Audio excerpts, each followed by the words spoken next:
Ayan po mga kabida, isa pong magandang oras po sa lahat. Welcome po sa aking channel. Ito po maganda kong pag-usapan po, tila tumitindi po ito hong away po ngayon, mga kabida, sa pagitan po ni Senator Ping Lacson at Senator Alan Peter Cayetano, mga kabida.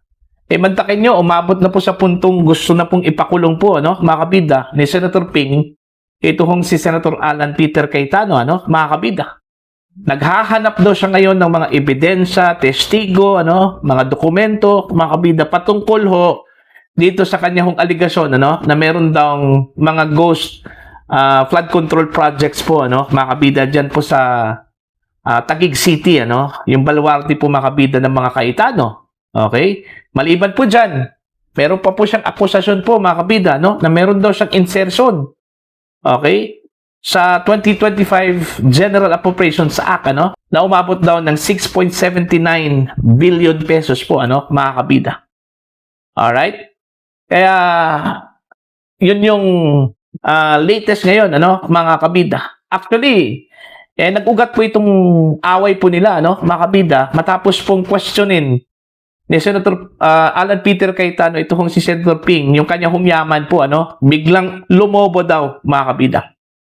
Okay? After sa kanyang pag-alis noong 2022 bilang senador, mga kabida. Ilang taon na ba? From 2022 hanggang 2026.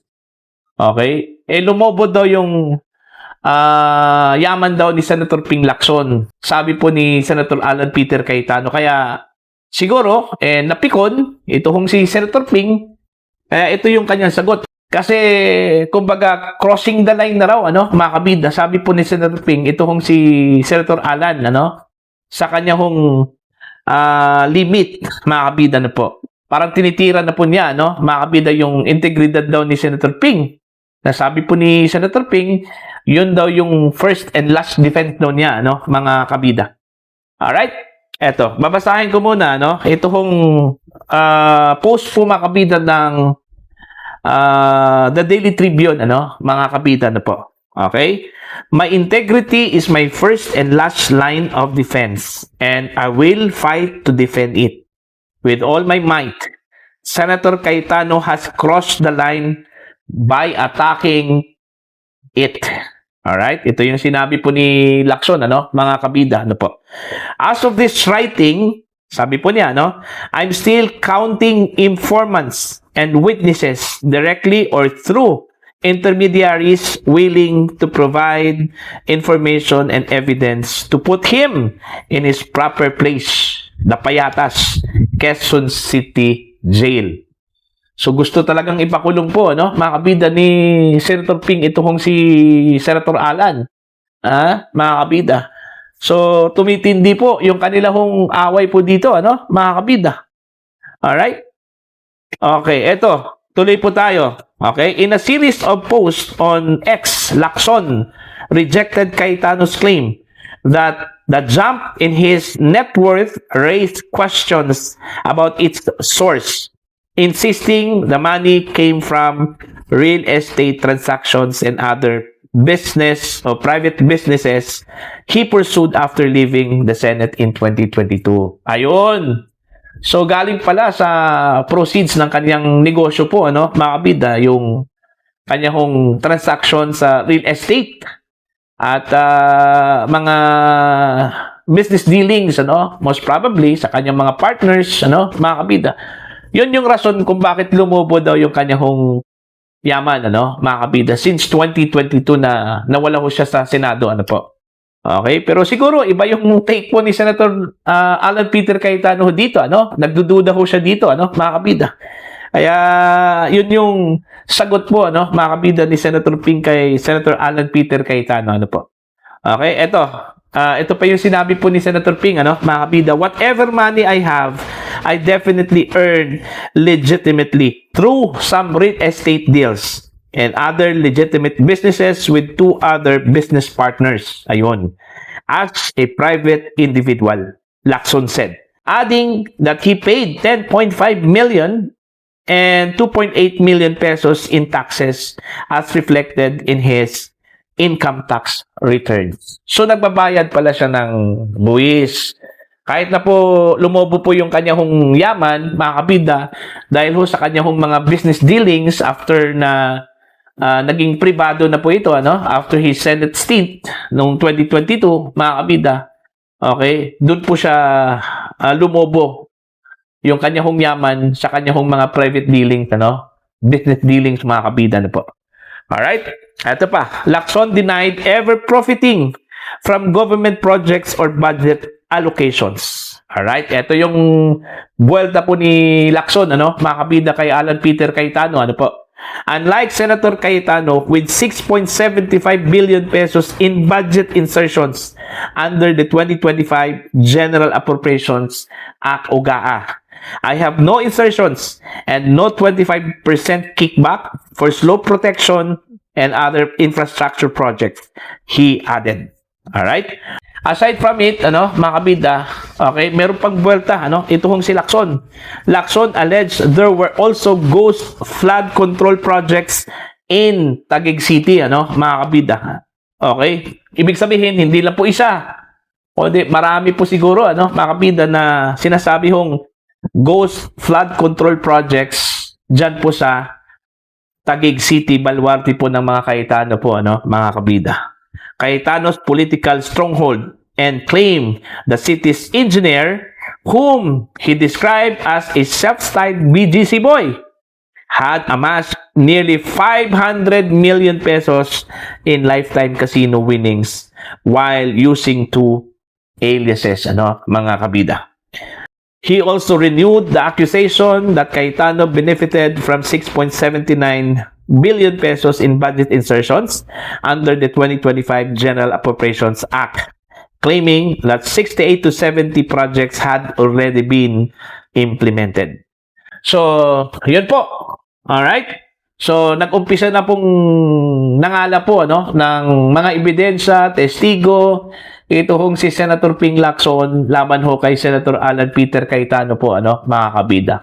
Kasi gusto talaga niyang ipakulong po ito, mga kabida. Alright? So, most probably, baka magpasa po ito na resolution, okay, na imbestigahan po itong ghost project di umano, mga kabida, dyan po sa Taguig City. Alright? Wala naman po pwedeng pumigil sa kanya, mga kabida. Kasi unang-una po, kaalyado po niya yung chairman po ng Senate Blue Ribbon Committee, mga kabida, na si Senator Erwin Tulfo. So, pwede ho niyang paimbestigahan po si Cayetano, In the guise, dun ho sa pag-iimbestigan niya sa sinasabi ho niyang ghost flood control projects, mga kabida, dyan po sa Taguig City. Ayan. So, eto, tumitindi po. Ito away po nila, mga kabida. Kasi po, crossing the line na kasi daw ito si Cayetano po, mga kabida. Kaya siguro, hindi na po nakapagtimpi po, ito si Lacson. At eto na, yung kanyang sagot po, mga kabida, iimbestigahan niya ito unang-una po yung budget insertions daw, mga kabida, ni Cayetano, na nakapaloob po sa 2025 General Appropriations Act. At ito pong ghost projects, okay, di umano, dyan po sa Taguig City, mga kabida. So, abangan natin to. Medyo exciting po ito, mga kabida. Cayetano versus Lacson. I'm sure si Cayetano din, nag-umpisa na rin mangala po ng mga ebidensya din, mga kabida, at saka testigo patungkol ho sa paglobo po, mga kabida, ng yaman, ni Senator Ping Lacson. Alright? Gusto niyang siguraduhin po, na ito po ay nanggaling talaga, mga kabida, sa lehitimong dealings. Okay? Yung paglobo po ng yaman po ni Senator Ping Lacson. Okay? After 4 years. Alright? Mula 2022 hanggang 2026 po, mga kabida. So, magdedepende po yan kung sino po ang unang makakuha po ng mga ebidensya at saka testigo, Kanya-kanya kasi, mga kabida, yung kanilang mga paratang, May paratang si Cayetano against Lacson, Lacson may paratang kay Cayetano, Mga kabida, po. So, may the best investigator win, mga kabida, po. Okay? Kung sino po yung unang makakuha po ng ebidensya, makakala po ng ebidensya at saka testigo, yun po yung mauna po, mga kabida, na ibulgar Okay? Yung sinasabi hong irregularities. Alright? Ng magkabilang panig po, ano, mga kabida, ano po. Alright? Para po sa inyo, ano po ang inyong opinion po, ano, dito sa tila tumitinding away po na umabot na po sa puntong gusto na pong ipakulong, mga kabida, ito kong si Senator Alan Peter Cayetano ni Senator Ping, ano? Mantakin nyo, ha? Hindi ko lubos akalain po, mga kabida, na umabot po sa puntong ito. Okay, na gusto na pong ipakulong po ng isang senador, yung kapwa senador. Alright?